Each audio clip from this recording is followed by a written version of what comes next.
আসসালামু আলাইকুম রহমতুল্লাহি ওয়া নামাজের ফরজ কয়টি ও কি কি? নামাজের মোট ফরজ 13টি। তার মধ্যে নামাজের বাইরে 6টি এবং ভিতরে 7টি। নামাজের বাইরের ফরজগুলি কি কি? নামাজের বাইরের ফরজ বা শর্তগুলি হলো: 1 নম্বর দেহ পাক, 2 নম্বর কাপড় পাক হওয়া, 3 নম্বর জায়গা পাক হওয়া, 4 নম্বর সতর ঢাকা, 5 নম্বর কিবলামুখী হওয়া, 6 নম্বর সময় হওয়া। নামাজের ভিতরের ফরজগুলি কি কি?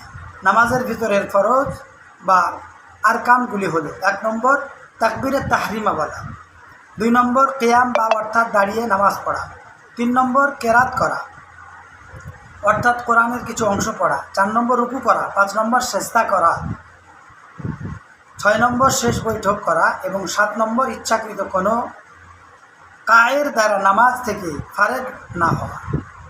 এই 13টি ফরজ নামাজের ভিতরে রয়েছে। আমাদের অনেক কিছু নামাজের ব্যাপারে জানার থাকে, এগুলো আমরা সকলে জানবার চেষ্টা করব। সকলে বলেন ইনশাআল্লাহ।